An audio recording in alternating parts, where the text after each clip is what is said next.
South Mississippi leads the state in drug overdoses, and there's a deadly link connecting many of them together: fentanyl. After a year-long investigation, Noah Noble is debuting his special report tonight. It's called Fatal Dose. He's here in the studio with us now ahead of tonight's premiere. Noah, you've been working on this for a year now. What inspired you to start it? You know, this all started in a meeting, as a lot of things do. Every morning we have a meeting, talk about story ideas of the day, and there was some overdose deaths over the weekend. It was 3 overdose deaths with cocaine and fentanyl, and that made me really scratch my head because you don't typically see cocaine and fentanyl together. They do the exact opposite things.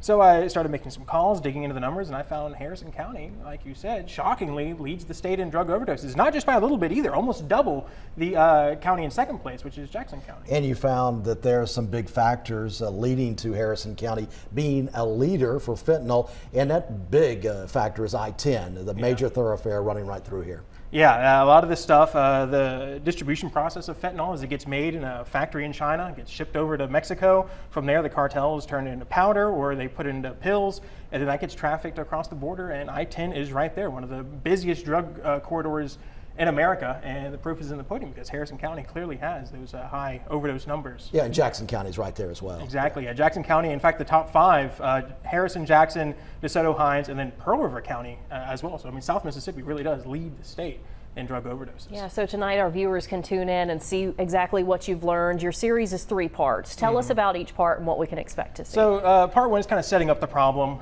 how we got here. A lot of it is because of the opioid crisis in the 2000s, created a lot of people who got these opioid addiction from their doctors. So it's kind of setting up the problem. In the second part, we look at a family, the Lawhon family, who lost their 21-year-old daughter, never did drugs, didn't have anything in her system whenever they did a toxicology report except for 2 milligrams of fentanyl. She took a pill from a friend, thought it was oxycodone, ended up having a lot of fentanyl in it, and she overdosed in her sleep. And then we also go on a ride along with the Harrison County Sheriff's Office.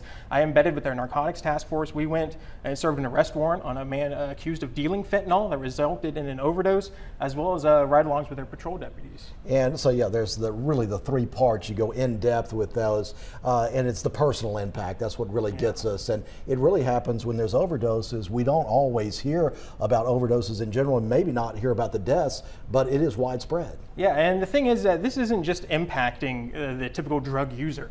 Because fentanyl is being put into these fake prescription pills, it's not only oxycodone and hydrocodone, which are painkillers, it's being put in things like Adderall, which is very popular among teenagers and college students who take Adderall as a stimulant to study for tests or do whatever. And so there's not really anything that's been like fentanyl in terms of impacting everybody. It's really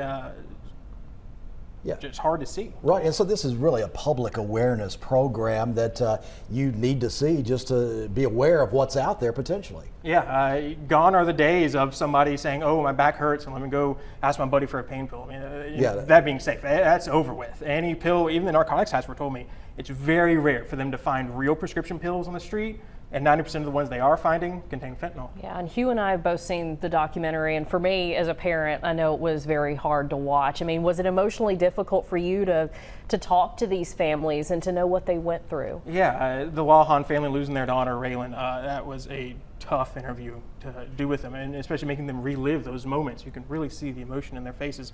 I also talked with the mother of 3 who had some medical troubles and then got addicted to pain pills and then eventually got onto fentanyl. It nearly took her own life.